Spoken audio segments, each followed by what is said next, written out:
So we've gone from being very transactional and very kind of short sales cycle to a much longer consultative period where I'm really more of an evangelist in terms of not really going in with a hard sale approach, but really looking for solutions and being almost an educator with my customer.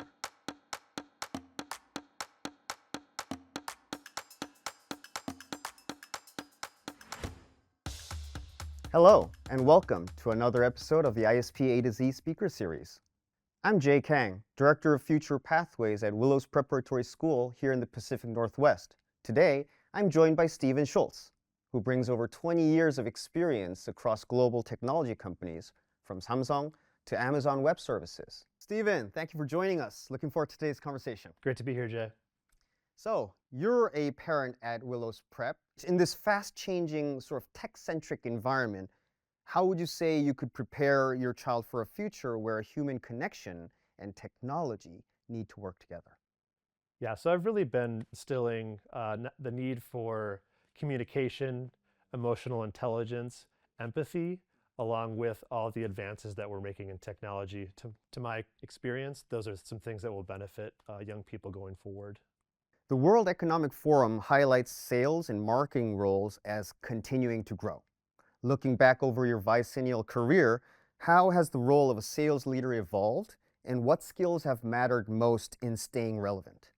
In terms of skills that have really transferred over my entire career, it's those soft skills. It's the ability to connect and build relationships with our customers, to listen to them first in terms of their needs and what they're trying to achieve. So that's been primarily the important thing from my perspective.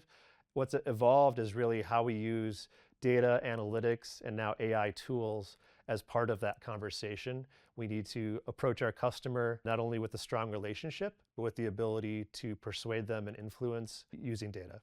So when I talk to parents and people in different industries, it seems like employers are increasingly talking about skills rather than certificates.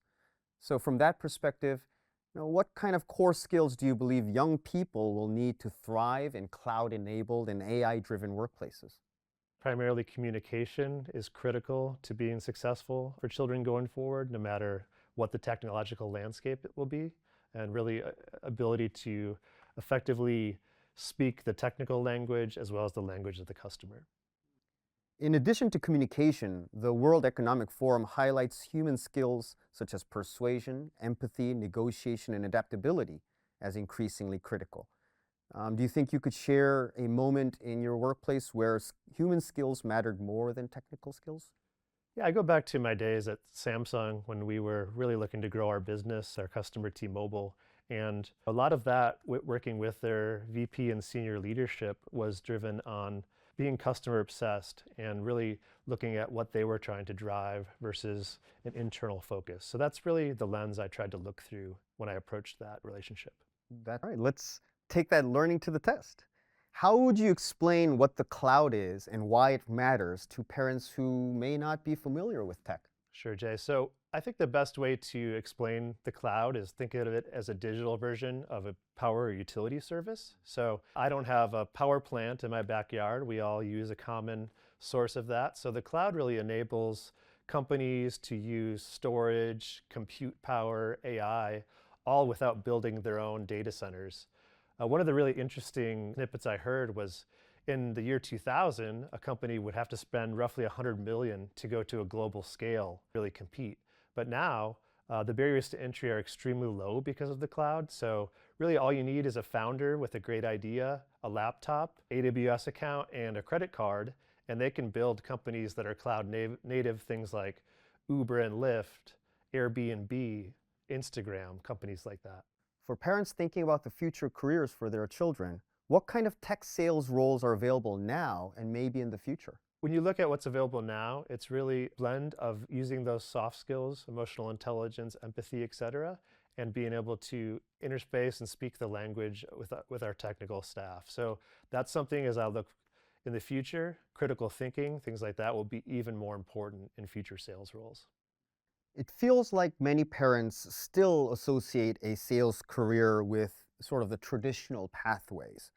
Based on your journey, What would you want parents and students to understand differently about sales and marketing jobs as future career options? I would say that I've seen peers come in from various backgrounds, engineering, biology, advertising, and become successful in a sales role. They're really able to translate the ability to learn, the ability to speak a technical language, and ultimately utilize that to seek solutions that help customers day in and day out. And for other parents watching, what's one piece of advice that you'd share as they help their children navigate their own paths? Yeah, my piece of advice would be encourage your children not only to pursue what they're good at, but really what are they most passionate about. I've seen folks come in that maybe don't come in with the most technical skills, but a high level of passion and excitement for the role and have become very successful. Thank you so much, Stephen. It's been fascinating hearing how AI, continuous learning, and cloud computation is shaping the way we work. Today, we hope that this conversation helped you demystify some of the new technologies that are shaping our careers and help you gain confidence in navigating your child's future pathways together with your children. Don't forget to subscribe and follow us on social media